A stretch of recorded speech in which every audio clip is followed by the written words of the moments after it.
إذا كنت قادراً على القيام ب40 تمرين ضغط ومثلها لتمرين المعدة بدقيقتين، وجريت لمسافة 3 كيلومترات في 15 دقيقة،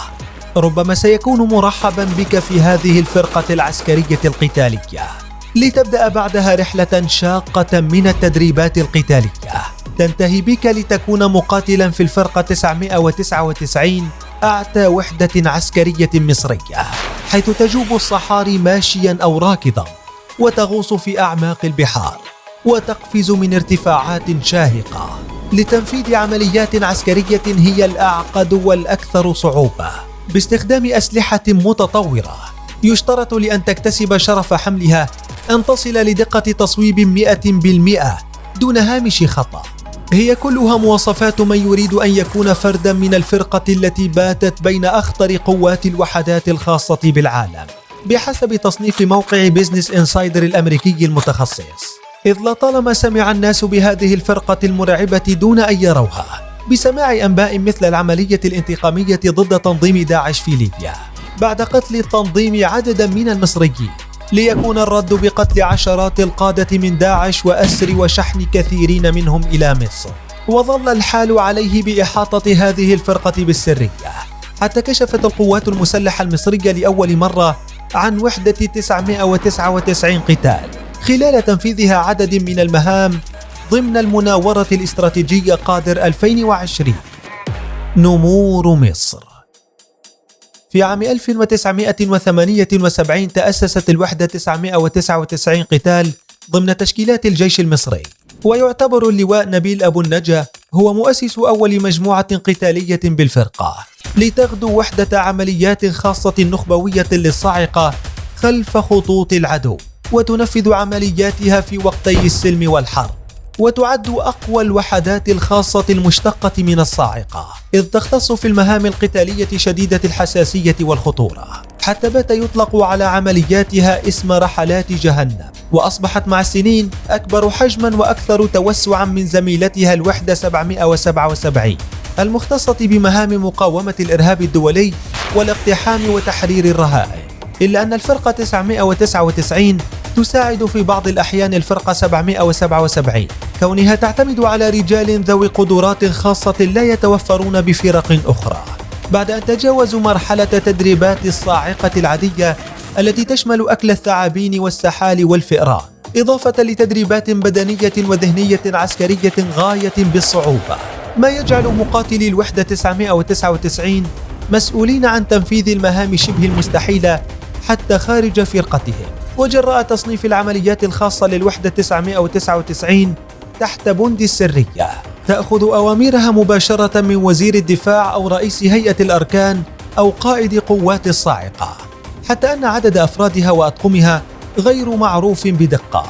ويقابلها في من القوات الخاصة في الولايات المتحدة فريق ألفا. ورغم السرية الكبيرة التي تحيط بالوحدة 999 وعملياتها، إلا أن الكشف عن اسم الفرقة مؤخرا جاء بحسب خبراء عسكريين ضمن دلالات ورسائل تؤكد على جاهزية القوات المسلحة المصرية لتنفيذ عمليات خاصة في أي عمق معاد في المحيط الإقليمي.